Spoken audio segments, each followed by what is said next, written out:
And now, the show you've been waiting for. From Channels TV's global headquarters, it's The Other News. And here's your host, Okey.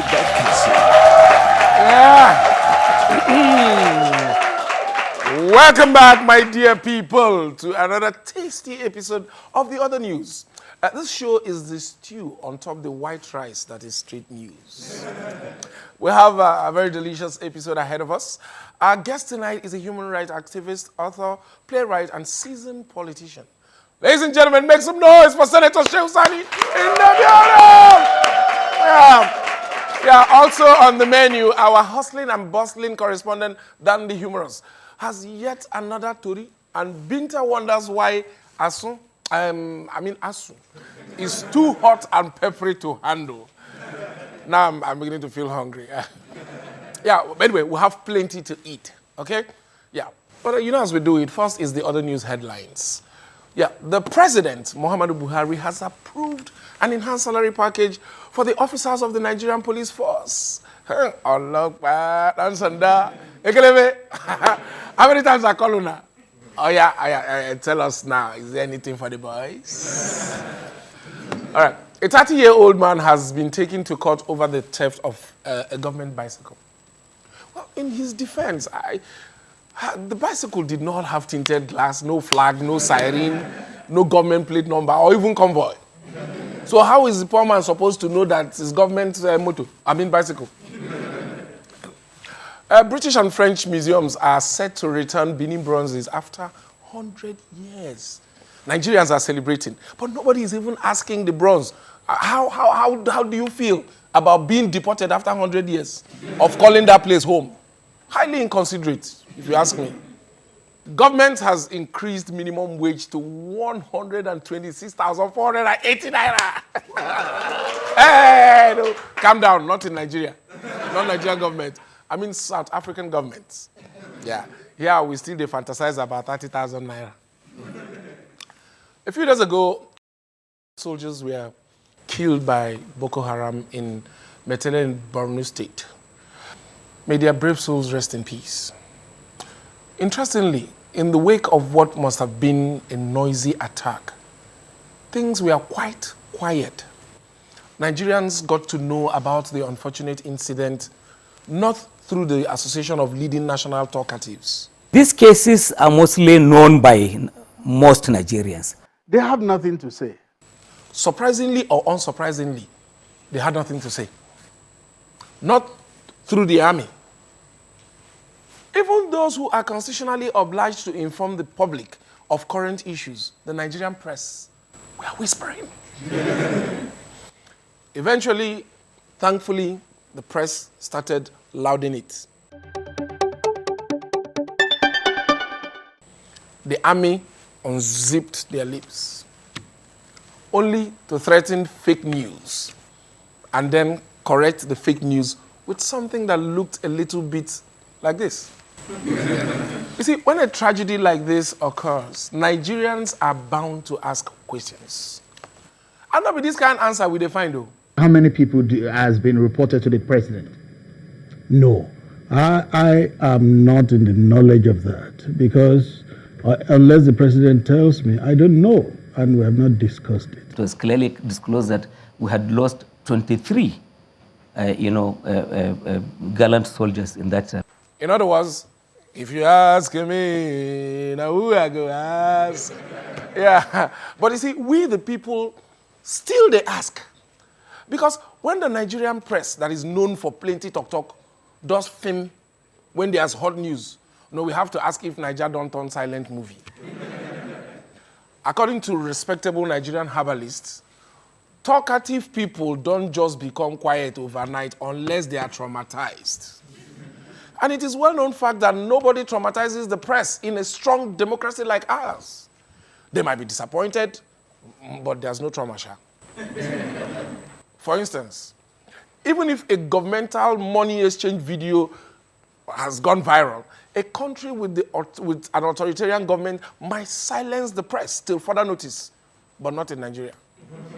In Nigeria, the powers that be will even go further and protect informants from being sued for 3.2 billion For example, you know, because of our whistleblower policy and free press. Yes.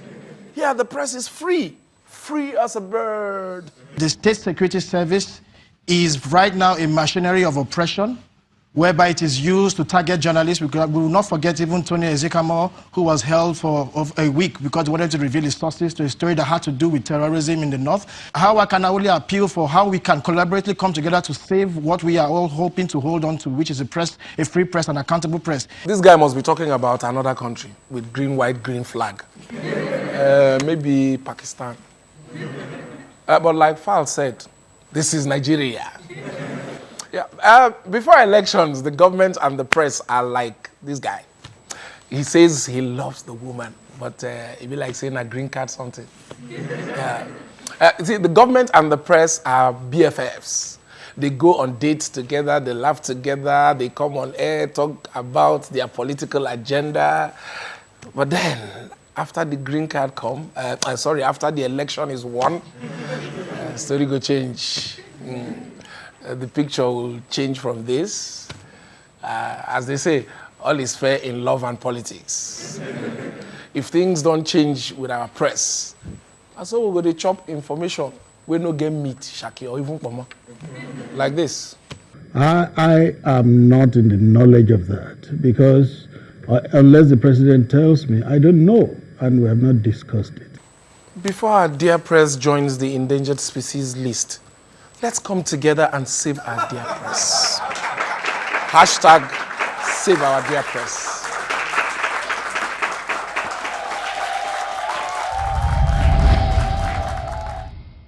My guest today recently joined the People's Redemption Party and is the incumbent Senate representative of Kaduna Central. Ladies and gentlemen, serving us with his presence today, please a round of applause for Senator Shehu Sani in the building!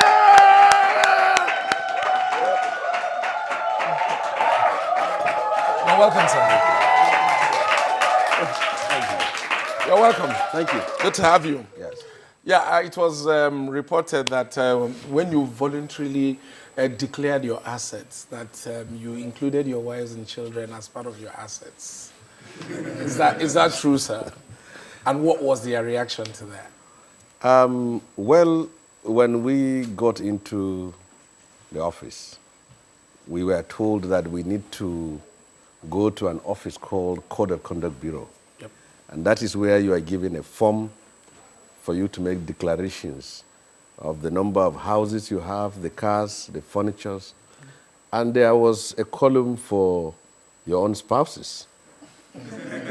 So, but when I wrote the names of my wife and children, and the press reported it that I declared them as part of my asset, then my wife now read it online. Yeah.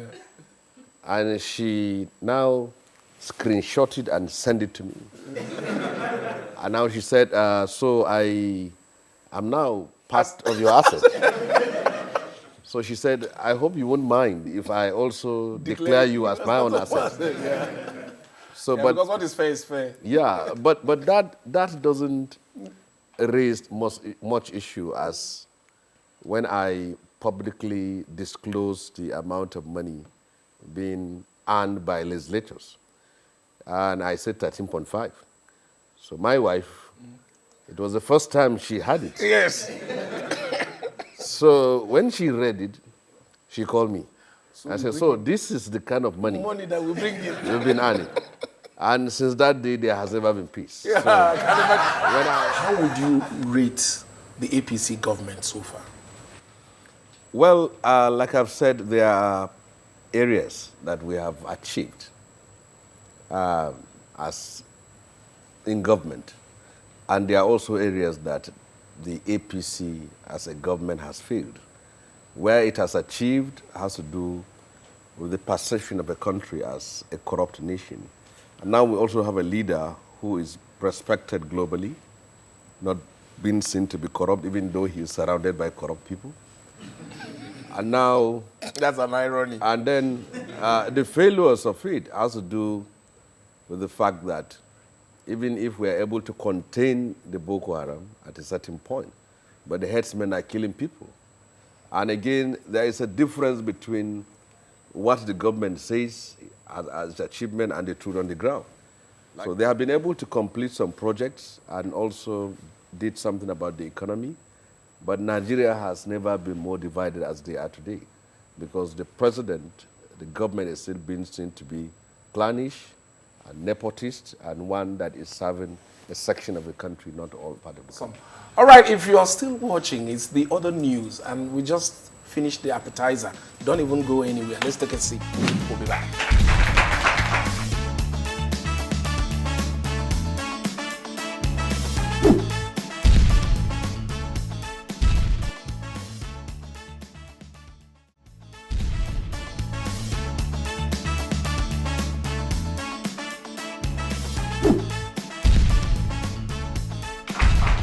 Welcome back.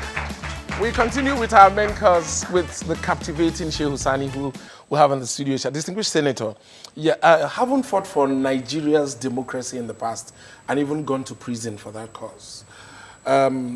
Would you say that Nigeria is correctly practicing the democracy that you fought for? The most unfortunate thing and the tragedy this country was faced with in the last 18 to 19 years was that the forces of freedom, those who toiled and struggled and sacrificed their lives and liberty for the disestablishment of military rule in Nigeria, found themselves at the margin of power. Many of them could not make it as reps, as senators, as governors.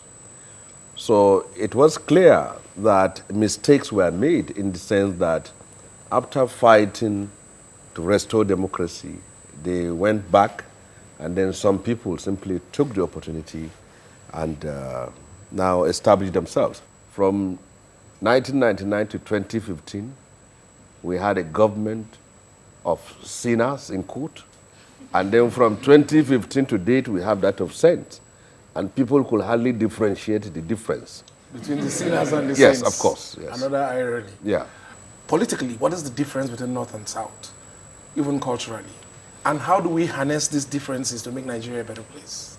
In the way things are done in the North, that there is that conservative sort of thinking that we have an authority, and as such, you should not challenge it. We need to align. Yes. But in the South, there is this rebellious culture, and there is this question, people question authority, and they also question people who happens to be their leaders. There's this who you help attitude in the South. So in a vague sense, you can make that a difference. And now that is why when you have a national protest, you will see it more effective here than it is there. It is not peculiar to Nigeria. If you go to Belgium, the Flemish and the Spanish, the Flemish and the French part of Belgium, their tendencies and behaviors are different. Even in the US, those in the North and those in the South, their attitude to race are also different. So now, how do we bring these things together? We should see this as a process of nation building. We have been over 100 years amalgamated as a nation, but the differences are very clear. But I believe that as we continue to move in time and government continue bringing in programs and policies that will unite us, certainly we're going to make progress in that direction. I wouldn't let you go without answering this question, because you're a member of the National Assembly, and it keeps most of us wondering, why do top government officials, why do they necessarily need to go overseas for checkup and medicals? Well, well, I pushed the question to one, and he told me that life has no spare, and that there is no patriotism in life. That if you die in a quack hospital, nobody will say, this is a patriot who has died. But I think the mistake... But it makes no sense. I mean, if where they make the money, it's all quack hospitals, it's sad. Well, the mockery of the whole thing is that you will see people in government moving to Egypt, Dubai, India, Germany, United States, and spending hundreds of millions of dollars for their own health. But when it comes to burial, they want to be brought back home. Yes. So we have become a cemetery. Yeah. Good for cemetery, but not good for the hospital. It's terrible. Good for the dead, but not good for the living. Yes. I like the way you spoke. I'm even tempted to ask if you do your own checkup abroad. Well, the funny thing is we have, on the entrance of National Assembly, there is a machine there for people to check their blood pressure. But I don't happen to be one of those who will. And I'm too young for that. Thank you very much. Thank you very much, Senator. Thank you. We appreciate it. Ladies and gentlemen, another round of applause for the fearless senator. Thank you. Yeah, don't go anywhere. We'll continue. It's still the other news. When ASUU disagrees with the system of the government, it is the innocent students that end up with the diarrhea. Our special correspondent, Binta, seeks out the causes of the rumbles in the educational sector. Well, over to you, Binta. In Nigeria, when you hear the word two fighting, it means two heavyweights are fighting.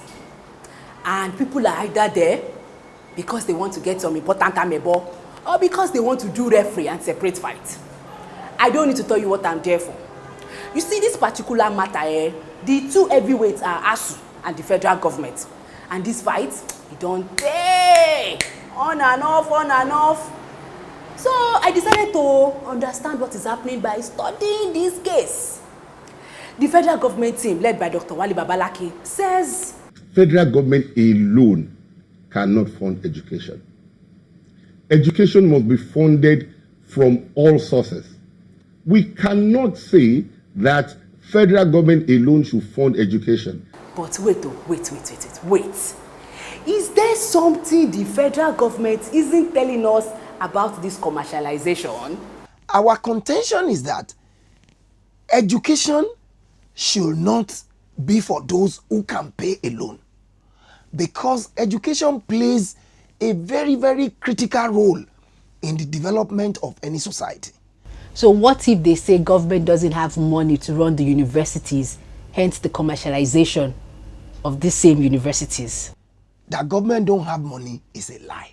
AMCON, Assets Management Company of Nigeria, they are carrying the people's money to run private businesses that are aground.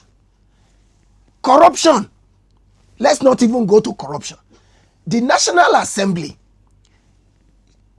Shehu Sani, a senator of the Federal Republic, told us some time ago that every senator goes home with 13-point-something million every month for doing nothing. The president and all the government functionary, they have aides running into hundreds. All of them get money from Nigeria. Why are they not saying that? Let us reduce the cost of governance. Reduce the number of aides who are just there doing nothing and save money to fund education. Why are they not saying that the rich in Nigeria, including the political class, should pay more tax so that they can fund education? So to say that they don't even have money is being very insincere, and it shows clearly that the political class is not only wicked, they are parasitic. Our people say when two elephants fight, it is the grass that suffers. Now, if this commercialization agenda is actually a good one, has there been any sector in the economy where commercialization has worked? Maybe ASUU is just being unnecessarily worried that the federal government is trying to transfer its responsibilities to the private sector and the parents. What do I know? But ASUU should know better. This government cares about them.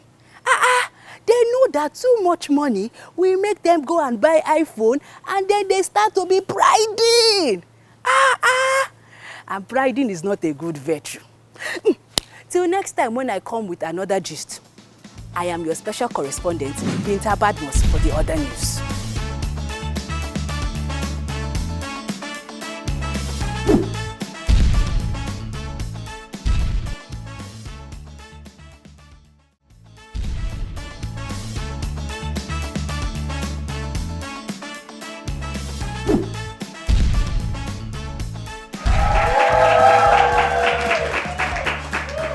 Okay, there's this thing called Black Friday that is making our special correspondent on shopping matters, Dan the Humorous, scratch his beer more than usual.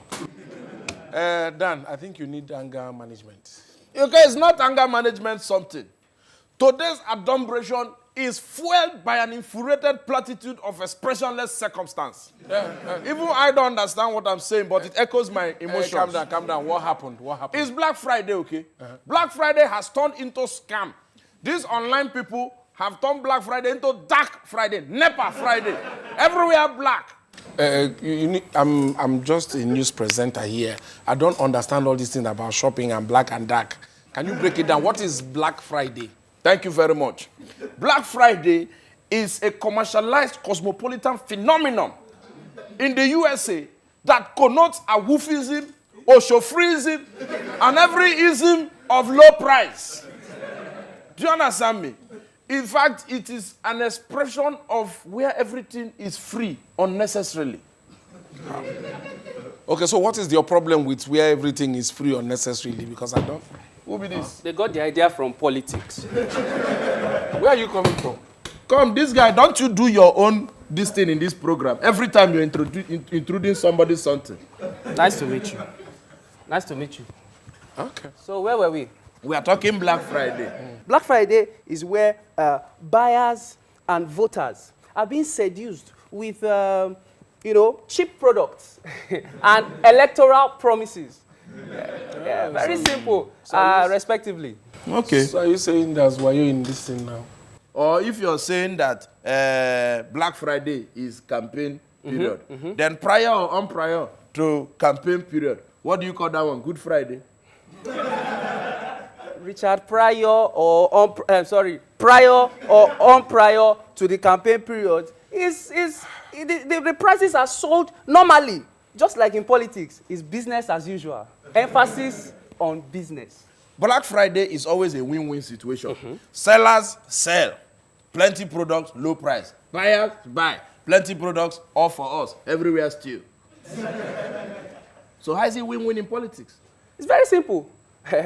Politicians get to sell all their many fake promises, and the voters vote. So how did the voters win? Dan, don't be naive. Use your diaphragm. Have you not noticed?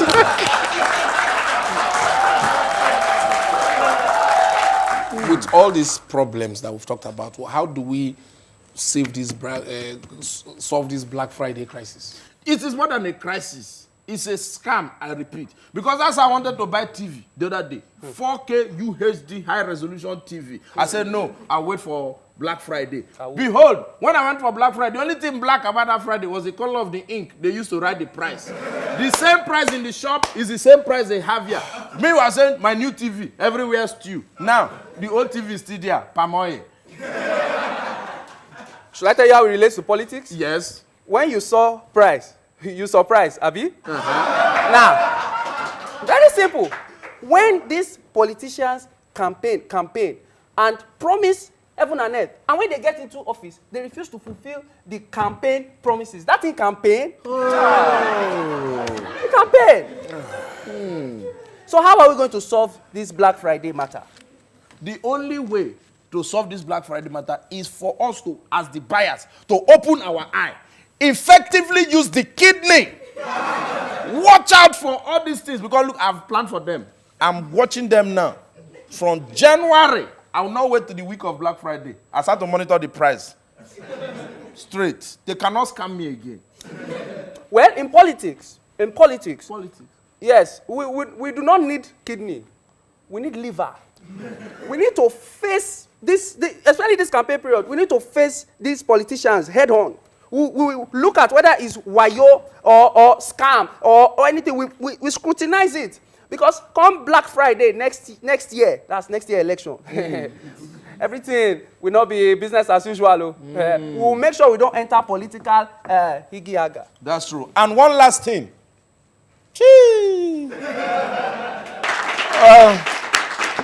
Yeah, that's what I go through on the show here.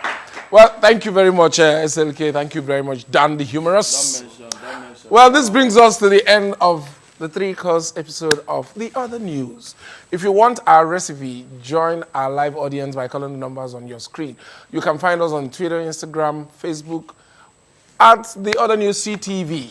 All right, our people say you cannot work for Gary when there's no Gary for work. Well, in case you were wondering, my name is still okay, and over and out.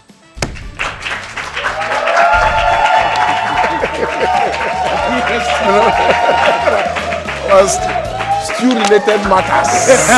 That Finally. Touch your diaphragm.